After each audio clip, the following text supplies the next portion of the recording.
pay attention to when 30 minutes rolls around, and then if I can give you 15 more, I will. Perfect, sir. Thank you. Okay. All right, folks, welcome to another episode. This is actually a first for us. This is the One More Day Straight Talk live broadcast with, well, what I keep calling a true American hero, combat 4-star general, commanding general of FORSCOM, Army FORSCOM, which is the biggest command there is, correct, sir? It is. It's the biggest command. And talk about a family history. I understand your father was also the command sergeant major for all of Fort Bragg. Well, not Fort Bragg. My dad was a command sergeant major for about, 18, 19 years. He served at the 2-star level. So when I was a brand new second lieutenant in the 24th Infantry Division, he was my division command sergeant major. He served at the 3-star level in Korea, but he retired out of Fort Benning. Benning. That's where he lives today. Yeah. That's okay. I was off just by a little bit. Yeah. And that was definitely my bad. Sorry about that, sir. But folks, the reason for today is we want to really get the word out to all of our soldiers. I notice our numbers are climbing really quickly here. So we want to communicate to all of the folks that, number one, there's a lot of programs out here that we're using to help, that, we've got some aggressive ways to help you. And one of the primary things I'd like to focus on today is how we can destigmatize this completely. And I know, General, I saw a video that you'd posted where you pretty much came right out and said, hey, give me some ideas at how we can fix this problem. And honestly, I hadn't even thought about having one of these live broadcasts until I saw that. And I said, man, if somebody at that level is so excited about helping, then we need to also. So what we'll do is we'll ask a series of questions today and just kind of chat a little bit about what's going on. I think the first thing, go ahead. Sorry, General. Yeah, no. Hey, first of all, thanks for what you do, right? To keep this in the public stream, to force people to talk about, a subject that most people aren't comfortable talking about. I was personally moved by, your story and why you even set up this organization, and even the name of, your organization, One More Day. And I think that is just so appropriate because, we talk about the importance of people in the Army. I mean, think about this. 2 years ago, the Army, emphatically said, and not with some moniker or slogan about, people, mission first, people always, or whatever. We went out and said, our number one priority in our Army is our people. That is our number one priority. And it has to be, because you don't have an Army without people. And so I really appreciate, the opportunity to talk about this, to talk about suicide, to talk about the value of life. And quite frankly, this is something, that I think a lot about as I move around and talk to soldiers, young soldiers, and even old soldiers. But, I personally believe that personal interaction, leaders really knowing their soldiers. I think last week I changed my narrative to, you should know your soldiers as well as you know your family members. And this is for, team leaders, squad leaders, platoon sergeants, platoon leaders. Because I with all my heart, and I have been wrong, but I still believe with all my heart that, if we really, really know our soldiers, and if we are really, really invested in our soldiers, we can't help but notice when something changes, or if they know that we really care, I think they'll come to you. The problem is, last year, I think, or the last 2 years have been a challenge with COVID. I think some of our leaders, if you look at, some of our young Generation Z soldiers and leaders, they've grown up in an environment where personal interaction is not as common. And as a result, it's not as comfortable. But I tell you what, I believe you got to look somebody in the eyes, and you have to listen to somebody's voice, to get a true sense of how they're doing and what's going on in their life. And so, in the Army, and General McConville has been, very consistent, in this, and it's, what we want are cohesive teams. And I tell you, a cohesive team consists of, individual soldiers who are disciplined, they're fit, and they're competent in whatever their skill level 10 tasks are. Because if you're not trained, that means they got to be trained. If you're trained and confident that you can contribute to your team, guess what? That is what makes a real cohesive unit. And I think when you start thinking about your challenges and problems, as I said before, one, maybe somebody will pick up on that, but maybe two, that soldier would be more comfortable, sharing with that leader things that, many of them aren't doing that for us now. So I do look forward to the discussion today, and I'm back over to you. I heard something that General Milley recently said that some people have complained about. Personally, I think there's a side to it that's really accurate when he mentioned the fact that every unit does have a suicide prevention person, in that it's the squad leader. And while I think that might have been a bit strong of a statement, I think it's his thought with it is right on the money. That has to be that primary first link in the chain of who's going to help, because if they're not noticing it, or if they're not hearing from their people who should notice it, that something's wrong, how are you ever going to have an opportunity to help? I mean, we've got to have that. And I agree with you on the cohesive side, the cohesive team. If people aren't comfortable with what they're doing, they're not going to do it. No. So, one of the things that we're really pushing hard on our end is teaching peer training, as well as, the different suicide prevention. We have to be able to deal with people. And you're so right on we've got into this new world where all of our communications are that way. And I'm sorry, but you cannot see body language on a computer, on a phone screen. You cannot get a feel for if they're being honest. And we have to go back to that face to face. One of the things that the first questions that we really want to deal with is, what kind of things is the Army doing now that they weren't before to handle this? We still see the numbers climbing. So what are we doing now that we weren't before? We're doing a number of things. So one, we stood up the People First Task Force last year, and this People First Task Force is led by, this guy is, he is remarkable in a number of ways, but the way that he is most remarkable to me is he is the most empathetic person I know. He is the right person, and he's commanded at all levels. He's a general, and he is the right person, to lead this effort for our Army. So the first thing he did was inventoried, all of the programs that we have across the Army. And when I say the Army, I'm talking about the whole Army. The active, guard, and reserve component, and then over time an assessment of all of those programs. And so we're getting our arms around, the things that are, there's some kind of quantifiable data that allows us to judge a program, and then it also allows us, to move away from those things that have not worked for us. And I think that's important because in this environment today and even going forward, I think we're going to have to be, as efficient as possible with all of the resources that we have. And it's my sense that, there are some older programs out there that just haven't helped us. They haven't been upgraded. Say again? They haven't been updated to keep the generational changes. It's not that they're bad programs. We're just in a different world now than we've ever seen before. That's right. And that's why this assessment of those programs is really, really important. And so, that is ongoing. We're getting a lot of help from, the Department of Defense and Congress. There have been laws passed. But again, these are programmatics.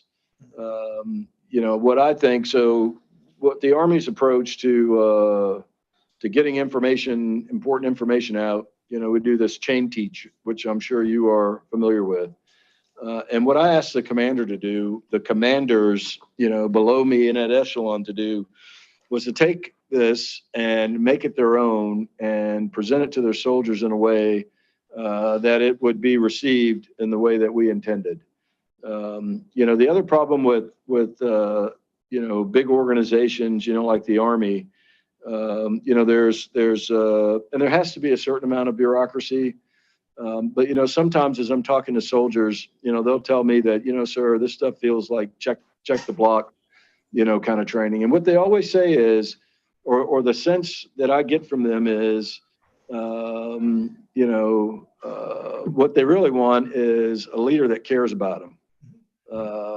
And the ones that don't say it's check the block is because, there's some young leader out there that really does care for them, and is doing the best he or she can, to present the information in a way that, they'll receive it and understand it.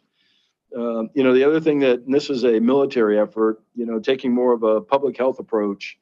Their suicides are not limited to the military. They're certainly not limited to the Army, although our numbers are statistically different today.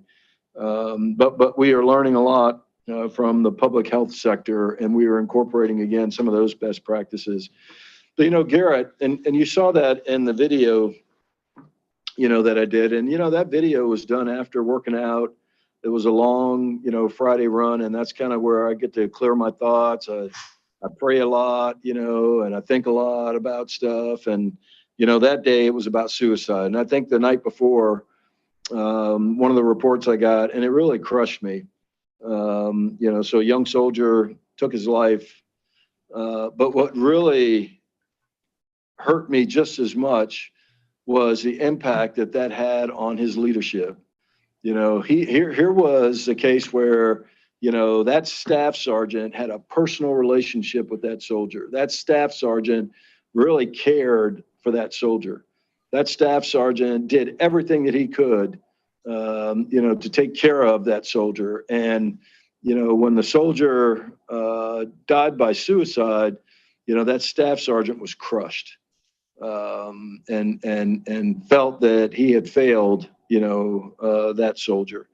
And so for me, leadership is a very personal endeavor. And maybe that's why, maybe I'm a little bit outdated. And some of the things that I'm asking, for our leaders to do out there. So here's what Garrett did. Garrett said, you know what I want? I want leaders to spend more time with their soldiers. And I'm going to force them to do that. So we came up with this thing called Foundational Training Days. And the whole purpose of that day is for leaders and their soldiers to spend time together. And I don't care what they do. They could go, and they're actually, the great units out there are doing all kinds of neat things. But the whole purpose of it is for that soldier and his leader to understand and know one another better. Back when I was a young officer coming up through the ranks, that sounded a lot like, our monthly counseling sessions. And those monthly counseling sessions weren't bad. It was performance counseling. It was, hey, here's what you're doing well. Here are some areas for you to improve on. Here's our plan for you, right? We're going to send you to BLC. We're going to send you to these other schools. We're going to put you, but that was the conversation. Today, if you say counseling, it's got a negative connotation. But so what I'm trying to do is, and again, and maybe I'm wrong here, but I do believe with all my heart that if you really care about your soldiers and if you really know them, we're going to be in a better position to better take care of them. It's funny you said that. I just got back from DC this past week, spent all week there last week.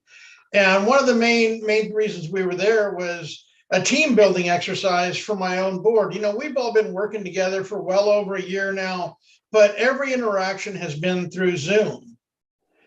And, it really frustrated me because getting all that involvement and buy-in from my own board was really tough But amazingly, after a simple lunch together, and then we went over the tomb, as you know, and then we had our board meeting at the end of the day, and it was, I just, for the first time, I laid back on the couch, or not sat back on the couch and let them go because they were so involved and it was so awesome.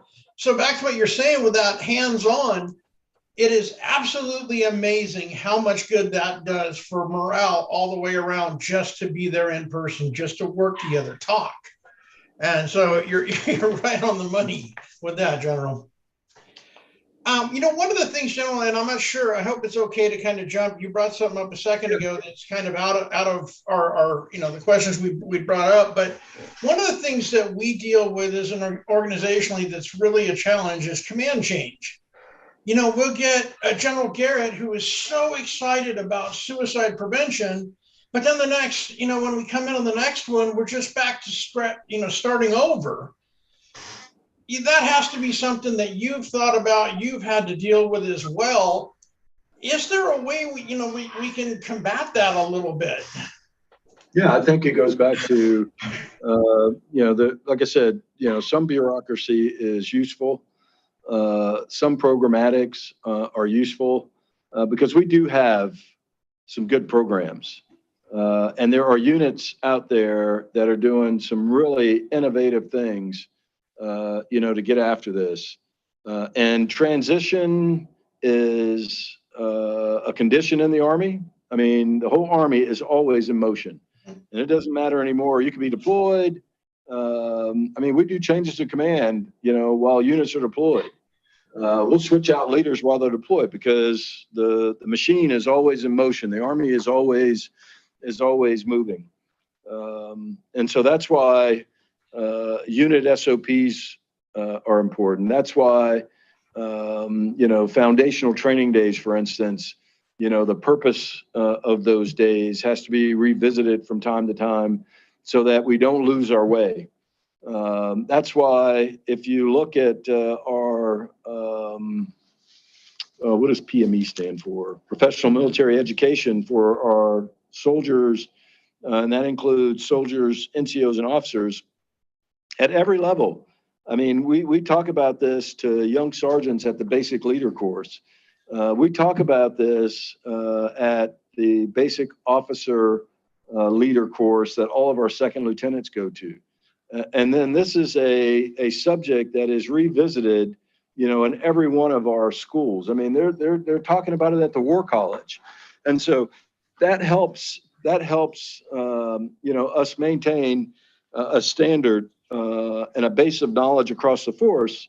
But to your point, Dave, the issue is not all people are the same, right? And there are some leaders who are comfortable, like me. I mean, I love soldiers, right? And that's what I tell them. I love them, and I don't have a problem saying that.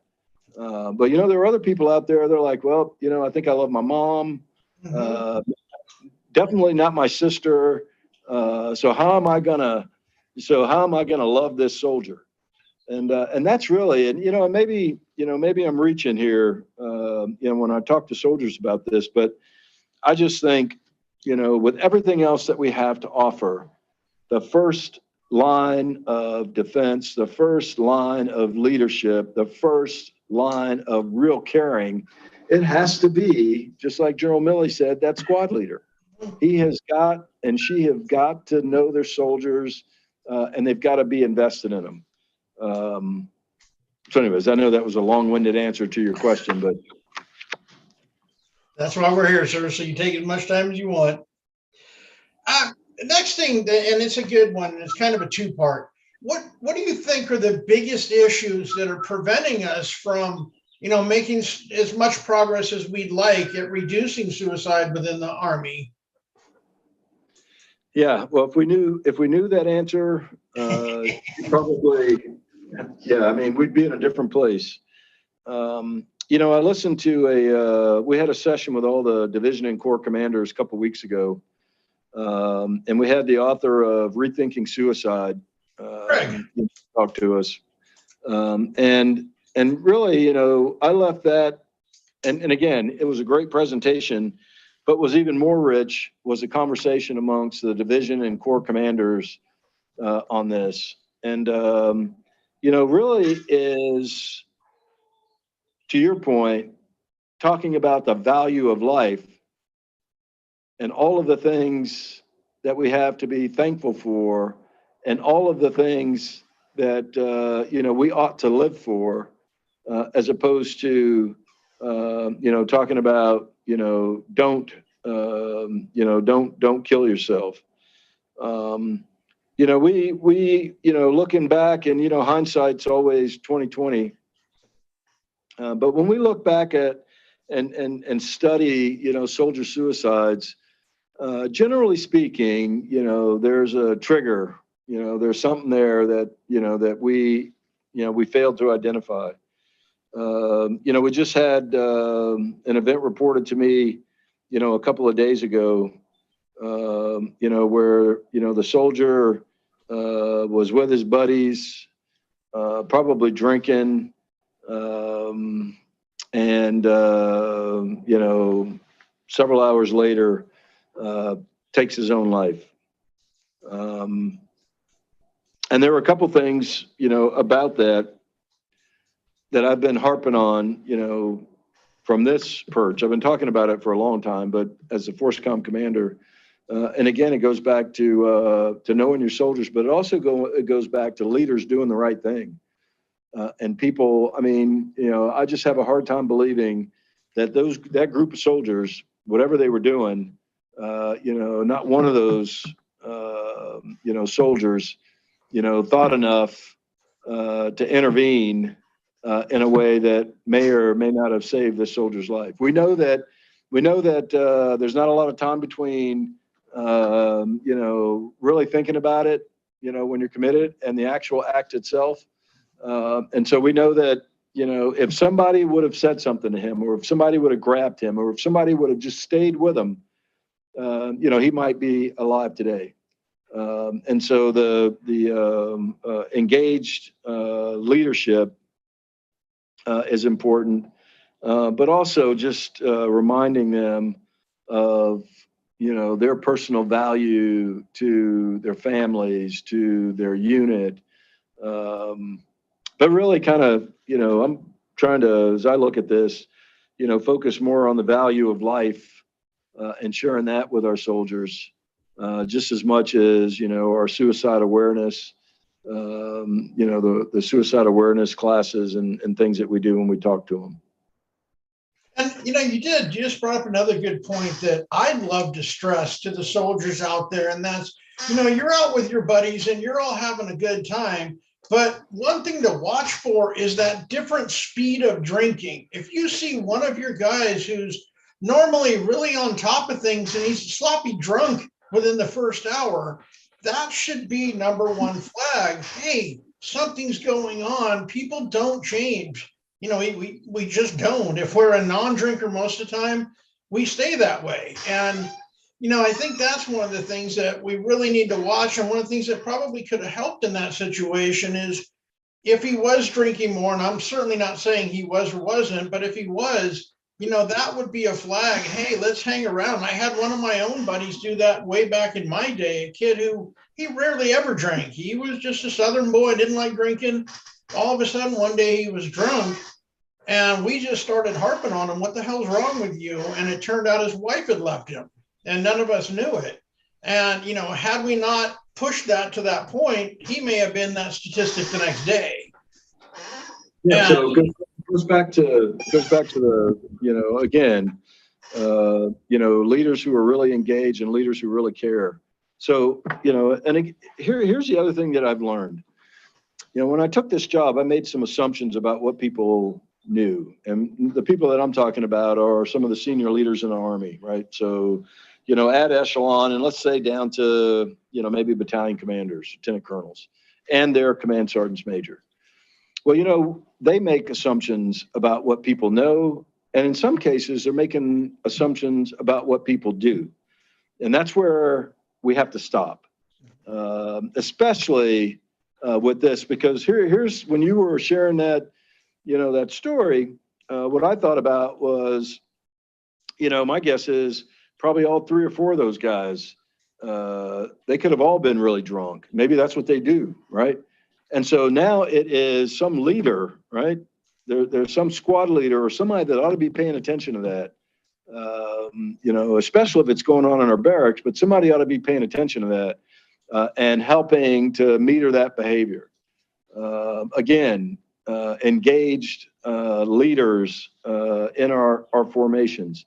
You know, I was out at Fort Hood last week, and you know, I did a number of things. And, you know, in Fort Hood, you know, is still working their way through the Fort Hood Independent Review Committee's findings, and they've done some tremendous work and really have led the Army in a number of initiatives, you know, in both you know, sexual harassment and assault, and even their suicide, you know, prevention efforts. So I went to this, and we're piloting this out at Fort Hood.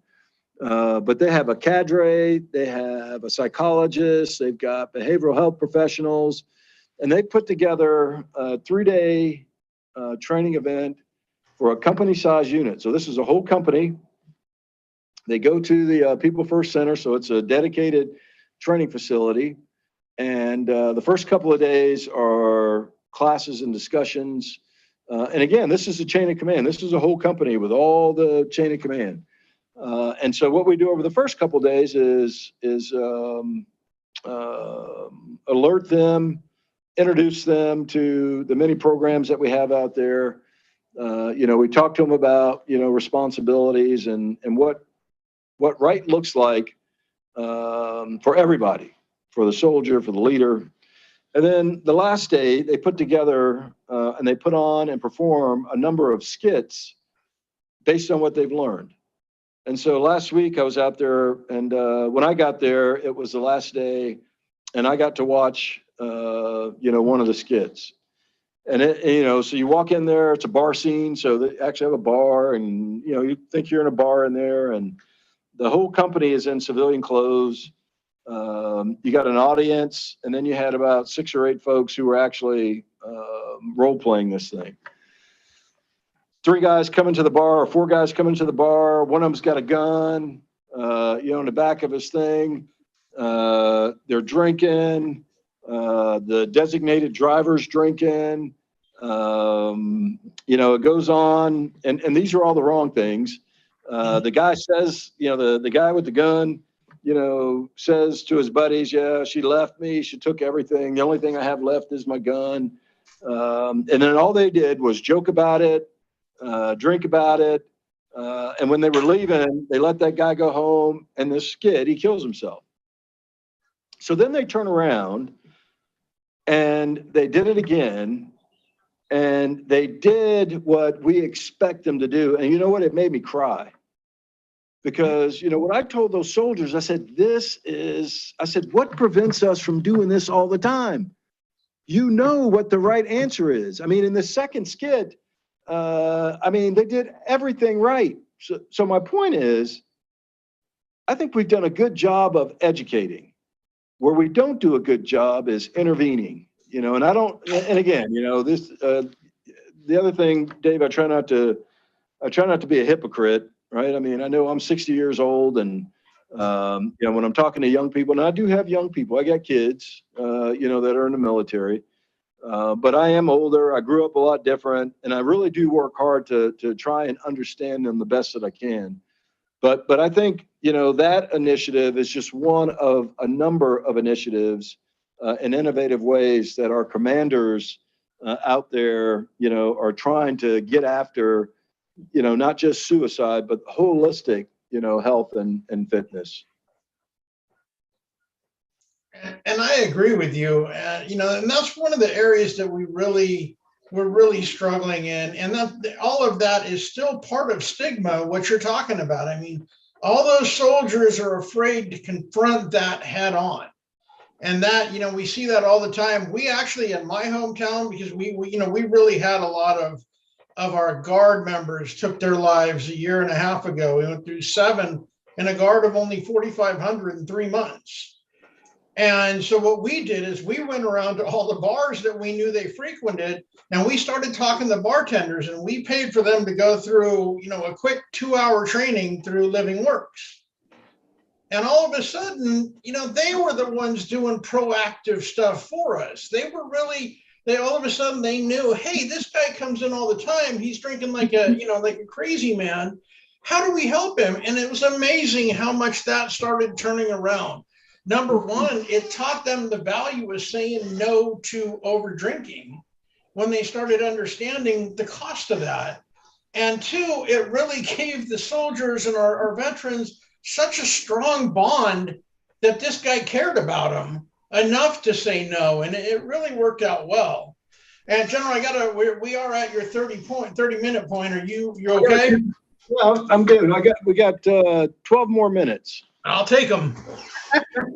Let's jump on to that last big question. One of the things that's killing us, and if I'm a pilot, if I'm a special operations person and I'm struggling bad, number one thing that happens when I walk into your office, anybody's office, is I'm grounded. I mean, it's, that's just simple.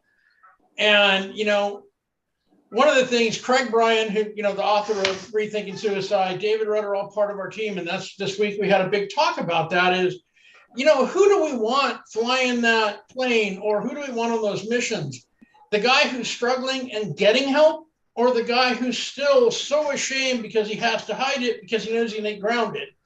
So, and that is my first question, and why I asked someone so high up the food chain as you to be part of this is, how do we fix that? I mean, is that, that's killing us right now, because people are so paranoid to come to you and say, hey, I'm having a hard time here. How do we fix that? I mean, what can we fix that? Well, I think, I think it's, maybe like suicide itself, right? I mean, this may be one of those things that we're never going to be able to completely eradicate. And here's my point. So, I'm going through my transition, VA physicals and all this stuff. And, one of them was a behavioral health appointment. And so I go there, and, she asked me to fill out this survey. And one of the first questions on there was, do you have a clearance? And so I came back here and said, hey, why the hell is that even on here? Come on. Because you know what, Dave, and it must still be a big issue because we keep talking about it. But I'll tell you what, I think we are, just Garrett's view over the last, because we've been talking about stigma since I was a battalion commander in 2000. And I'll tell you what, I think we have reduced the stigma of seeking behavioral health for most folks. But I still think we are challenged. And, it's just like the questionnaire about asking for my clearance. It's about, the medical policy that currently exists for flight surgeons and their physicals. So I agree that there is more, that we have to do out there. And I'll be honest with you, I'm not sure if there's a good answer to either one of your questions about who ought to be flying our people around, right? If you use that as an example. But I tell you, so, out at Fort Riley, one of the, the initiative out there that General Sims began a little over a year ago. And my sense is the new commanders, another transition, right? Hopefully he keeps up with this. But what General Sims and his leadership out there did to try and routinize behavioral health appointments is everybody had to do one. He came up for the whole division. Everybody goes once a year. I don't know if it was 30 minutes or an hour, with a behavioral health specialist. And, it started with the CG and the command sergeant major and the leadership. Again, to reduce some of the anxiety associated with that. Because here's what, and you know what, I talk to lots of people. And here's what they will tell you. I don't want to share my issues or challenges, personal issues or challenges with my chain of command, because they may see me in a different light. Yep. And in the environment that we're in, and you know what, I don't blame them, right? I mean, it's logical. In the environment that they're in, that might be an issue. And it might not be an issue of not caring. It might be an issue of, best fit for whatever the job is. And so I do think routinizing access to behavioral health is important. But here's what we learned out at 4th ID. So out at Fort Carson, again, all these division commanders have been, working on this, forever. And these are really smart people. And so the 4th Infantry Division commander, as he assessed the challenges they were having out there at Fort Carson, he started doing some research. And what he found was there are tons of preventative programs and efforts out there. And I'm just throwing a number out there. It's not exactly right, but it'll make my point. And he said that of those programs, there was about 3% utilization. Of all of the preventative programs, 3%, and maybe it was higher than that, but it's 8. 8's the number. That was his point, right? And he said behavioral health was the go-to for everybody at the onset of anything. And so our behavioral health providers were overscheduled. And then to make matters even worse, half of the appointments were missed because unit chain of command either wasn't aware about it or wasn't paying attention to it. And again, so what he's doing there is he is pushing his leaders to utilize, those preventative measures, efforts, and programs, and certainly have behavioral health available, for people that need it. But again, I go back to, kind of where I started on this, and that is, leaders have to lead. Leading in this Army requires a personal investment in your soldiers. And for me, it's one of the reasons why I took advantage of this opportunity, because this allows me, the opportunity to talk to soldiers, people that influence soldiers, people that care about soldiers, on a very, very important topic. And like I said, I really do appreciate you, having me on. And if there are people out there, who are in a bad way, what I would tell you is your Army loves you. It may not feel that way all the time, but we care about you more than some of you maybe even want to know. Like I said, for me, the Force Com commander, I mean, it just, I get every report I get to see. And most of them, I get to see the circumstances, associated with it. And it just breaks my heart, that, we didn't know that soldier, better than we did. And so that's my big thing. If some young soldier, for me, again, I really do believe that engaged, caring leadership will make a difference. But I also believe that we have to teach. We can't assume that we have to teach young folks today and our young leaders, how to be caring and how to get to know your soldier in a way that's more than just, texting, from your phone. Anyways, I know that was more than you wanted to hear, but not at all, General. Yeah. You said something that it cracked. One of the biggest things, and I have to go into my one more day hat for a second just to respond. But when we were in DC last week, the biggest thing that my teammates were really talking to the congressman and everybody about was the fact we've got all these programs that work. DOD spent like $200 million since Iraq started creating them, and nobody's using them. And that was, so if you can do me one favor, kind of like, when you buy a house and you put a deed restriction on it, if you can do a 4-star restriction that says everybody has to use one of the 4 proven programs, you'll be my bestie forever, sir. Hey, so I'll tell you, I'll do one better. So, I'll send you a note today with the contact information for the 4ID commander. And really what I want you to do is, because he says it a lot better than I do, but I really would like for him to kind of provide you, his assessment of Fort Carson and some of the things that they're doing to get after just that. Well, and that's David Rudd's team, who's on our team, is the one doing Fort Carson. Yeah. Yeah, so we're really, and that was the conversations with the past weeks. So you're right, they're awesome, and any involvement we can get, we're here to help you guys keep your people alive. That's all. We don't, none of us collect a dime, so it's great. But I know you're way over schedule here. And General, again, thank you so much. Number one, for sir, spending a lifetime of sacrifices to protect this country. Thank you for that.